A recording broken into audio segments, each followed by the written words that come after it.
se queja de que enero es un mes largo? ¿Ustedes vieron todo lo que duró marzo? Estoy viendo el lío que tengo atrás. Bueno, ustedes ignoren esto.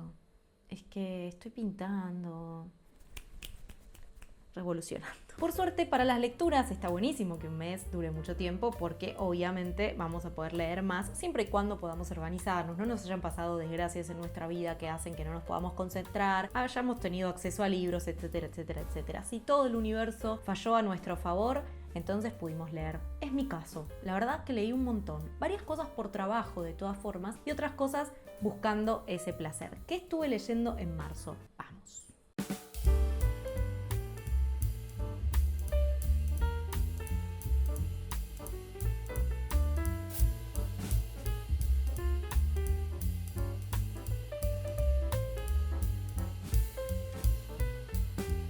Les voy a hablar de un libro de no ficción. Raro empezar por acá, en mí, pero vamos por acá. Se llama Incandescente, de Anna Levin. Tenemos que hablar de la luz, es su bajadita. Lo leí porque lo tuve que grabar.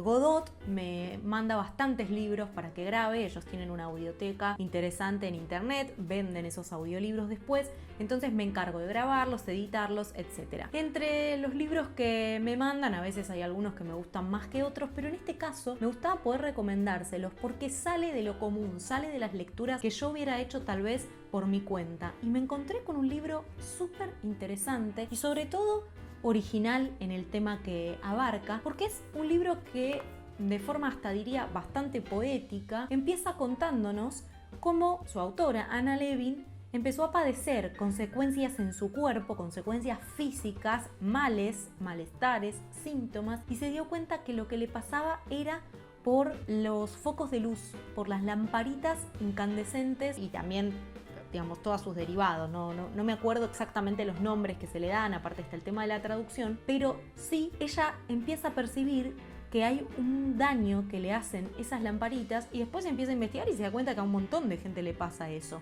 Y como desde hace unos años ya que se prohibió el uso de las bombillas, aquellas bombillas, ¿se acuerdan? Las que teníamos antes que decían que eran dañinas para el medio ambiente, por la forma en la que se desechaban, por un par de cuestiones se las prohibió en todo el mundo y se las reemplazó rápidamente. Lo que Ana dice o sostiene a lo largo de todo el libro es que este reemplazo se produjo sin ningún tipo de estudio previo sobre qué consecuencias tenían en las personas. Entonces, más allá de que después esas bombillas fueron dándole lugar a las LED, en realidad hay gente que también es susceptible al efecto de las LED. Bueno, todo eso se cuenta en este libro. Si me dejan hacer una crítica, creo que por momentos se pone un poquito más largo de lo que a mí me gustaría.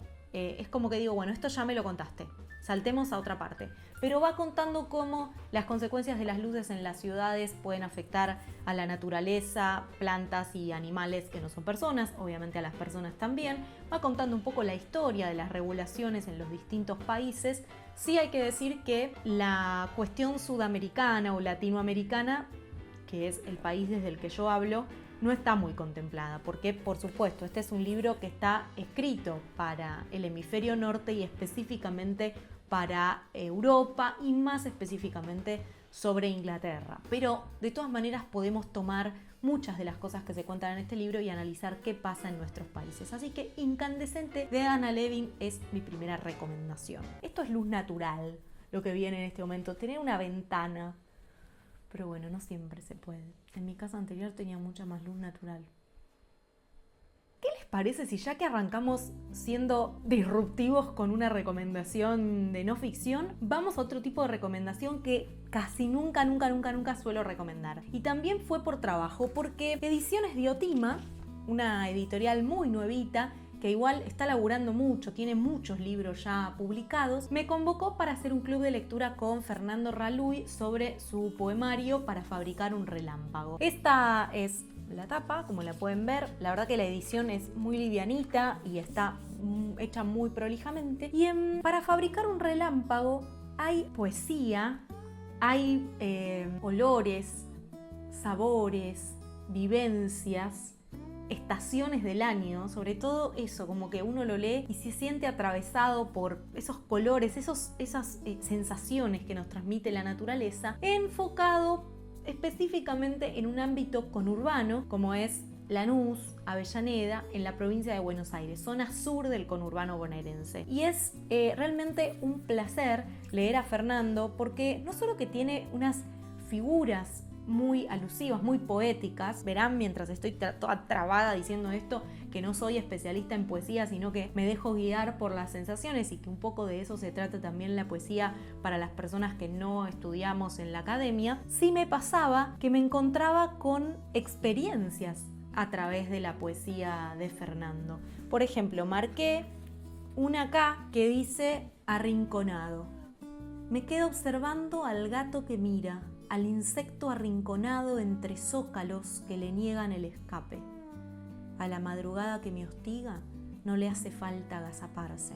Hay una elección de palabras tan audaz que vuelve a cada uno de estos poemas un espacio único de encuentro entre el mundo exterior, que a veces no es un mundo exterior natural, lleno de palmeras y de plantas, sino que es un mundo natural urbano, de cemento, donde igual esa naturaleza se abre paso, como podríamos decir que nosotros, como parte de la naturaleza, nos abrimos paso a pesar de que no siempre estamos a favor de eso, a lo que nos gustaría, de lo que nos gustaría formar parte. Es un poco confuso, no sé muy bien reseñar poesía, pero si les tengo que dar un resumen, léanlo. ¿Podría ser el resumen? Léanlo, es muy muy lindo. Sí, todo muy raro con los libros que empecé, pero eso no significa que este es un video que va a ser completamente raro, porque ahora viene la parte más común de todas, donde les pido que le pongan like al video, donde les pido que hagan clic en la campanita para recibir notificaciones, así no se pierde ningún video del canal, y también que se suscriban. Obvio que ayuda un montón a crecer la comunidad. Ustedes saben que los planes de Por qué leer son generalmente bastante estructurados, pero en algún momento muy desestructurados. Entonces suscribirse es una manera de ir recibiendo el contenido. Y si la comunidad se amplía, ustedes van a poder recibir recomendaciones no solo mías, sino de otros lectores. Así que denle al botoncito suscribir, que me ayuda un montón y creo que también les puede ayudar a ustedes. Y de paso, me comentan acá abajo en los comentarios cuáles fueron sus lecturas favoritas del mes. Gracias. Vamos a ir un poquito hacia lo más frecuente. Les voy a recomendar Quiebra el Álamo, de Roberto Chuit Roganovich. Este libro se ganó el premio Futurock Novela 2022, un jurado compuesto por Luis Chitarroni, María Moreno, Martín Coan. La verdad es que con un jurado así es garantía asegurada. Y les voy a tratar de explicar un poquito, lo más resumidamente posible, de qué va este libro. En Quiebra el Álamo tenemos básicamente a tres personajes que viven en un pueblo pobre o empobrecido, rodeado de montañas. Eso también dota al texto de una atmósfera de encierro, a pesar de lo natural y de lo cercano que tenemos el agua, las mismas montañas, los animales. Los personajes de esta novela, de esta historia, de este pueblo, se sienten encerrados, discriminados y olvidados por el lugar que ocupan en este paisaje. Y ustedes pueden imaginarse que no hay nada más común que esto si viven en un país de la extensión de Argentina, por ejemplo, o cualquier lugar que tenga un centro urbano muy fuerte y después desperdigadas ciudades, pueblos y localidades pequeñitas. Esta sensación seguramente la han conocido o la viven en carne propia. Los personajes de esta novela tienen una particularidad, además de este encierro, y es que todos están viviendo su último día de vida. Nosotros ya sabemos que es su último día de vida porque lo anticipa. Es la noche en la que todo cambió, lo anticipa desde el primer momento. ¿Y qué es lo que cambia? Algo que es tan extraño de explicar porque mezcla religión con ciencia ficción, con fantasía, y es una especie de descripción del apocalipsis. O sea que estos tres personajes van a presenciar el apocalipsis, su propio apocalipsis, porque algo les está pasando que los hace morir por fuera o por dentro, pero además el apocalipsis del mundo tal como lo conocen. Esta es una palabra que agrego yo, no está escrita en ningún momento, pero después de terminar el libro fui a leer el apocalipsis y está escrito en el mismo tono. No pasan las mismas cosas que pasan en el libro, pero está escrito en el mismo tono. ¿Cuál es el problema, si se quiere, con el que se van a encontrar?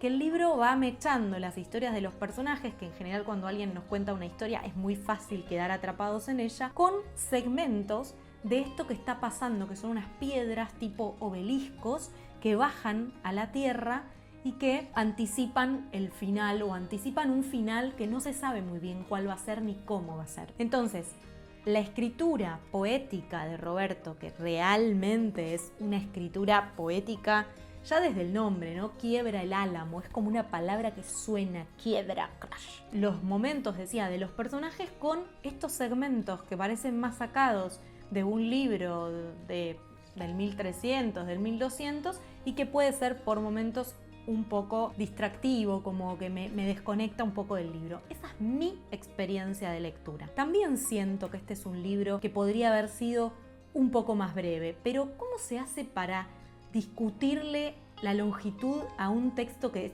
tan poético y que está escrito con tanto talento? Ustedes saben que hay una cosa que se hace mucho en los ejercicios de escritura, en la escritura periodística sin dudas, que es primero aprender a escribir sujeto, verbo, predicado. Las frases como corresponden, no hacernos los locos y tratar de cambiar el orden típico de nuestro idioma, porque una vez que sepamos usar bien esa estructura vamos a poder deformarla sin que pierda sentido, porque ya estamos acostumbrados a dónde va cada palabra o cada parte de la oración, y al moverlas vamos a lograr igual que tenga sentido. Esto es lo que pasa en este libro. Todo está escrito como el narrador quiere. Y es en esa poesía donde nos vemos envueltos que por momentos puede llegar a girar tanto que nos deja como un poco centrifugados, ¿no? Como que nos revolea un poco lejos. Esa es mi experiencia. Bueno, la presentación del libro que fue la semana pasada la hizo Mariana Enríquez. O sea, yo creo que hay ciertas personas que ya son garantía de calidad. De hecho, lo que dice Martín Coan atrás de la tapa, tuve que precaverme de no envidiar, porque hay zonas de una escritura muy admirable. Yo cuando leí eso dije, si Martín Coan está diciendo que está por envidiar a este autor, bueno, ¿qué es lo que envidia Martín Coan? La capacidad que tiene Roberto de ir mezclando los tiempos en los que suceden las cosas y que igualmente el lector pueda seguir el hilo de la historia sin perderse qué pasa primero y qué pasa después, y eso real pasa perfectamente. Nunca nos perdemos en qué tiempo ocurre cada cosa. Bien por Roberto. Me quedan 3 libros que son los que más disfruté realmente de este mes y que son más parecidos a lo que yo suelo leer, así que ya seguimos con esto. Voy a hablarles de Confluencia, de Inés Kreplak. Este no es el último libro de Inés, que es poeta, cuentista, novelista, bueno, escritora en todo su esplendor. Compartimos un espacio de recomendaciones literarias, entonces me trajo después sus libros y me gustó mucho poder leerla. Y hay una cosa muy loca, porque ella me dice, ay no, esta no es por ahí la novela en la que está todo mi esplendor puesto en el texto. Y yo ya la había terminado de leer cuando le dije me encantó, qué sé yo. Y la verdad es que no leí todavía su último libro, pero disfruté muchísimo este libro que tiene una mezcla de literatura del yo con un lenguaje bastante poético, no voy a decir que es poético, pero en Confluencia nuestra narradora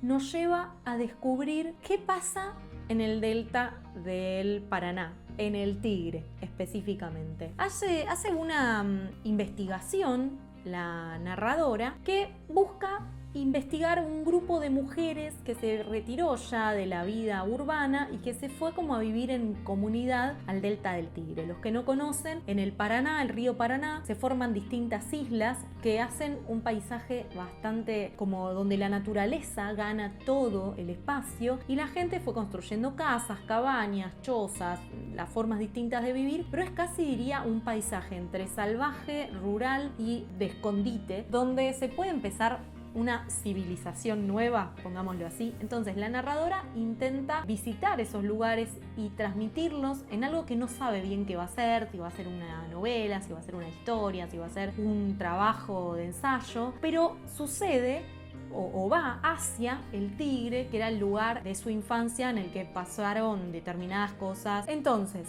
esto es lo que encontramos en el libro. Una persona que está buscando cómo contar algo que la atraviesa, que es toda esta historia de independencia de mujeres, pero al mismo tiempo también las problemáticas de empezar de cero una comunidad, y también cómo la toca ese paisaje y cómo, por eso para mí se llama confluencia, más allá de la confluencia de las aguas en esos lugares tan inhóspitos, si se quiere, sino también la confluencia temática en su vida, los distintos intereses que la vuelven además una persona que se empieza a conocer a sí misma, que busca decir o saber algo de sí misma que hasta ese momento por ahí no quedaba tan claro. Como si en este texto confluyeran las distintas narradoras, que vamos a decir que son las distintas Ineses que había hasta que pudo efectivamente escribir el texto. Creo que lo leí en 2 o 3 días, me gustó mucho. Es un tipo de literatura súper para mí.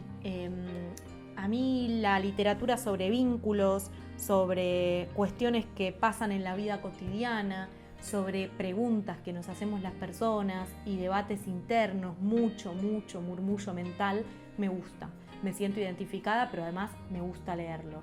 Y es eso lo que me encontré en este libro y por eso se los quiero recomendar. Tiene escritura, tiene la perspectiva de alguien que está buscando el texto. Creo que si tuviera que elegir un favorito mío del mes, es este. No puedo explicarles lo que es este libro.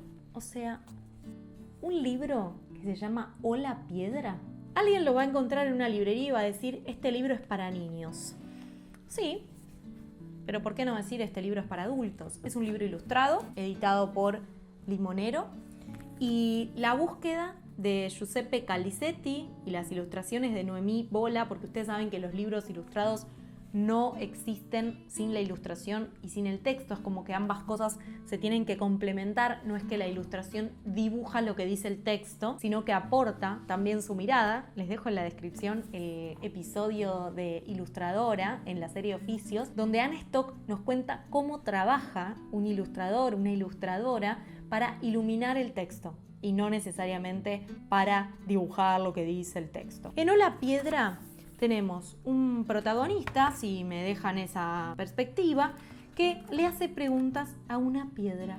Y es tan increíble el imaginar el diálogo entre una persona y un mineral que nunca va a tener ningún sentimiento ni ningún movimiento y se hace cargo en este libro, más allá de la imaginación de que la piedra habla, por supuesto hay una parte de ficción, muy ficción, pero las respuestas de la piedra. Yo les compartí algunas en Instagram porque no lo podía creer. Dice, piedra, eres colorida como una estrella fugaz que cae del cielo o como un árbol en primavera. Piedra, eres relajante como el canto de los pájaros o como el murmullo del viento que te despeina. Piedra, quiero saber cómo eres por dentro. ¿Es posible? ¿Hay un espacio vacío? No. ¿Por qué? Porque estoy llena de mí misma.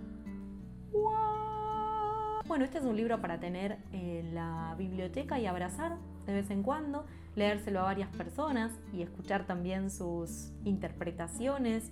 Me emocioné leyéndolo, o sea, me corría un calor por adentro de decir qué simple es a veces decir las cosas y hacer sentir cosas a los otros. Bueno, vamos con el último. Dejamos este de lado y vamos a pasar al de Alejandra Camilla, que sé que fue un lanzamiento agotadísimo en todos lados. La paciencia del agua sobre cada piedra, el último libro de cuentos de esta joven escritora argentina que la viene rompiendo y que cada vez que saca un libro todo el mundo se desmaya. Pero antes les quiero contar que el trabajo que hace y que hago en Por qué leer se puede hacer gracias a las personas que lo patrocinan. Cada uno de los que ponen su granito de arena dicen, mira, Ceci, banco el proyecto con esta moneda que creo que te puede servir, y efectivamente me sirve. Así que pueden entrar a la página de Patreon, pueden ir también a Cafecito o escanear el QR de Mercado Pago o incluso fijarse en la descripción que tienen un par de links donde también van a poder hacer su aporte, que me ayuda un montón y me permite seguir haciendo más y mejor este trabajo. Gracias. Que es muy difícil también, como en los libros de poesía, es muy difícil hacer una reseña de un libro de cuentos.